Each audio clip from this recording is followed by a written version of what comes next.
Como usar a força de vontade para se ficar rico? Esse é o tema do capítulo número 9 do livro do Wallace D. Walters, A Ciência de Ficar Rico. E eu sou o Fábio Batista e vou estar com você pelos próximos 10 minutos falando sobre esse capítulo.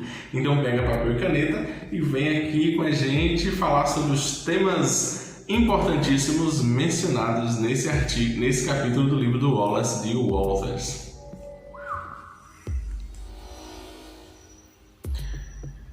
Olá pessoal, bom dia, aqui quem fala é o Fábio Batista, diretamente às 3h45 da madrugada do dia 17 de abril de 2021, gravando aqui o nosso vídeo sobre o capítulo 9 do livro do Wallace D. Walters, A Ciência de Ficar Rico. E por que eu acordei tão cedo? Porque a ideia é fazer 2 capítulos hoje, então fazer o 9 e o 10, que são capítulos que falam sobre a mesma coisa. Todos falam sobre a vontade. Você lembra que no capítulo 8 nós falamos sobre o pensamento, pensando da maneira certa. Como o pensamento começa a criar o que nós queremos e a ação começa a criar uma maneira de receber essa prosperidade, riqueza, ideias, trabalho. Já aqui no capítulo 9, o Wallace começa a falar do papel da força de vontade, ou da intenção, basicamente, é mais a intenção. E no capítulo 10 ele completa. O capítulo 10 fala mais sobre onde não colocar a intenção ou a atenção. E o capítulo 9 fala um pouco sobre onde colocar e maneira de se evitar perder energia no processo criativo e de conhecimento ou de realização da riqueza, prosperidade financeira, de acordo com Wallace D. Walters. Bem, gente, então, vamos lá. Esse capítulo é bastante interessante porque, de um lado, ele fala sobre onde não se deve colocar, onde não é produtivo colocar a vontade. De outro, ele fala os malefícios de se colocar a vontade em algumas determinadas realidades e como ela deve ser aplicada de forma produtiva. O capítulo começa com a sentença que diz o seguinte: não é necessário aplicar força de vontade em qualquer coisa fora de nós mesmos. Isso é uma premissa desse capítulo número 9 do Wallace, no qual ele defende que a vontade, a intenção de fazer algo, a força, vamos entender a vontade aqui como um império. Eu acho que ele está falando mais em relação ao império, a mandar, não tanto quanto sentir, Eu acho que essa vontade é mais como ordem. Então, pelo menos é como eu entendo. Então, a nossa vontade não deve ser colocada nos outros, e sim na gente. E não em nada fora da gente. Ele fala que pouca diferença faz querer mandar ou controlar as coisas fora da gente. O objetivo desse capítulo, o foco desse capítulo é como criar riqueza da forma criativa, não da forma competitiva. E da forma criativa, o centro de poder está dentro de cada pessoa. Então ele defende que não é necessário corrigir pessoas, organizações, instituições, deuses, entidades, pessoas, porque a própria essência do universo está trabalhando em prol da realização dos nossos desejos. Não existe essa força universal contrária à realização do desejo do ser humano. De acordo com ele, o universo tende a querer realizar os desejos das pessoas. Então não é necessário usar a vontade, a força, o império, a manipulação nesse processo de criação. Para ele, o que deve ser feito é usar a força de vontade para nos manter no caminho e no foco. Ou seja, uma vez que nós fizemos aquele trabalho todo de visualização, de acordo com ele, agora é o momento de usar a força de vontade para garantir que a gente permaneça dentro do caminho que a gente precisa estar e não querer controlar os outros, terceiros, etc e tal. Nesse aspecto, aí ele já fala um pouquinho sobre a atenção, coloca a vontade muito mais relacionada à atenção, da forma que ele disse, que não deveríamos focar nossa atenção em coisas como doença, pecado e pobreza. Lembrando que o Wallace está escrevendo em 1910. Porque lá ele defende que o foco na doença muitas vezes aumenta o número de doenças, ele menciona a medicina, o foco no pecado pela religião aumenta o pecado, o foco na pobreza aumenta a pobreza, ele menciona até a economia aqui.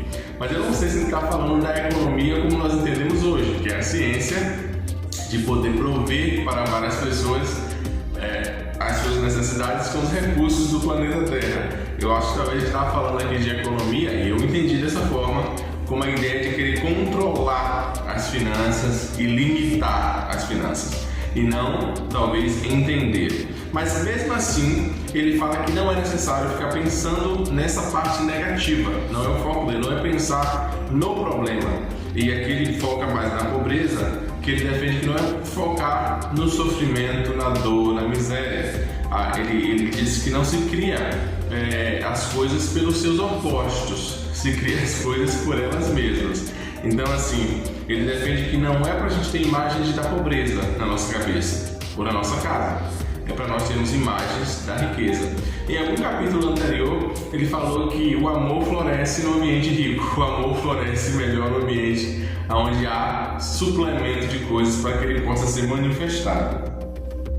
Lembrando aqui novamente que ele defende nesse capítulo que não se deve tentar manipular Deus, isso não vai de nada adiantar, né? Entender o que pode ser tão produtivo tentar manipular Deus, ele diz, quanto tentar manipular o sol, fazer ele nascer mais cedo ou mais tarde. Lembrando que a substância, o universo, segundo Wallace, é nosso amigo e está trabalhando conosco. Ele diz que quando nós sabemos o que fazer e o que pensar, nós temos muito mais lucro focando nossa energia em fazer e pensar as coisas que nós descobrimos que nós poderíamos fazer e pensar. E aí ele fala sobre o poder da fé, né, que devemos poder trabalhar a fé. Eu vou falar aqui da fé como crença e não como oração, como nós já vimos no capítulo anterior. É bastante interessante lembrar que essas palavras, né, a forma como se usa essas palavras mudam no decorrer dos séculos. Então, e ele fala também sobre duas atitudes negativas que bloqueiam o processo. Vamos ver, você começou, de acordo com o Wallace, a fazer o seu processo de consciência, de ciência da riqueza. Você está lá fazendo fé, motivação, foco, atenção, visualização, criando uma visão coerente do seu futuro. Ele defende que dúvida e descrença são assassinos mortais disso. Por quê? Porque elas criam uma energia oposta, um foco oposto, o foco no não ter e no não fazer e no não receber, e paralisa todo o processo.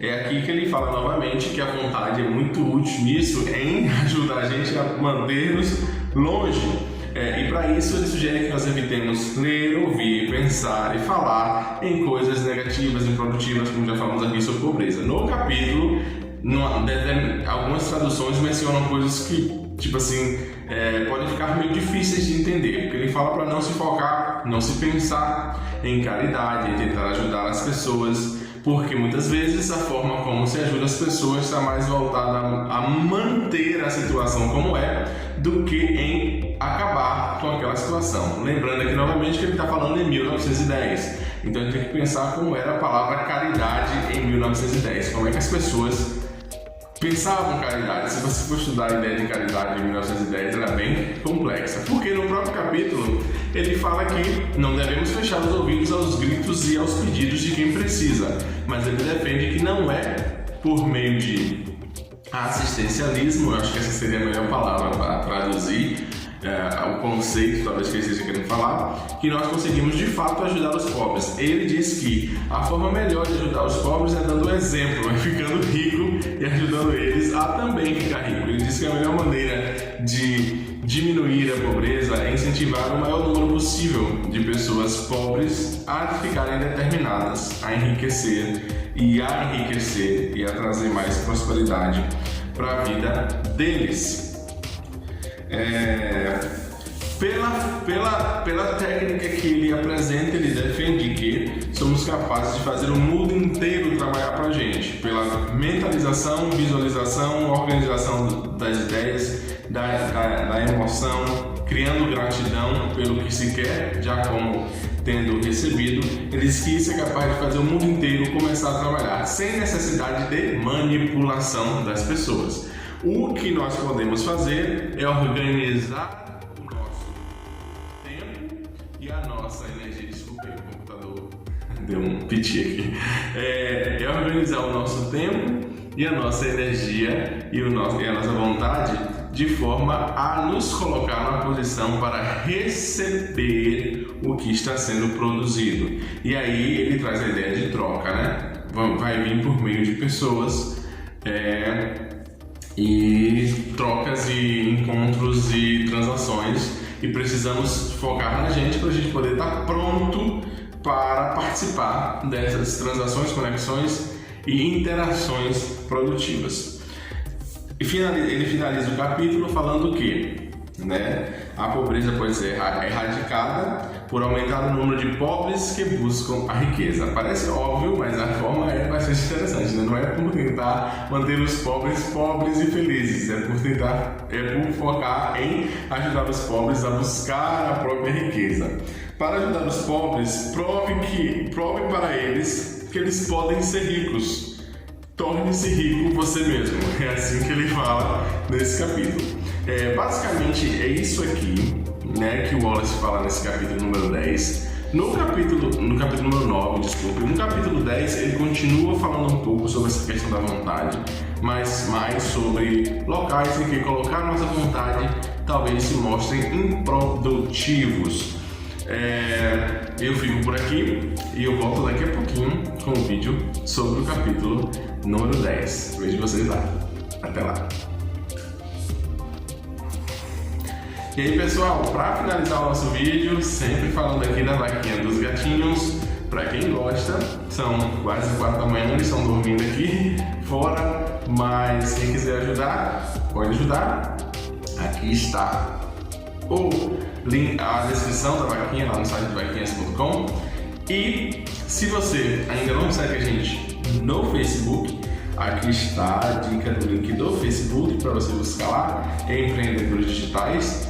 E para quem ainda não encontrou a gente no Instagram, aqui está a dica do Instagram. Você pode buscar lá, seguir a gente e ficar sabendo das novidades de yoga, meditação, barbearia, tudo que a gente faz aqui de bom. Desejo a todos um ótimo dia e vejo vocês no próximo vídeo para completar essa ideia aqui da vontade, que é o vídeo sobre o capítulo número 10 do livro do Wallace de Wallace. Vejo vocês já já.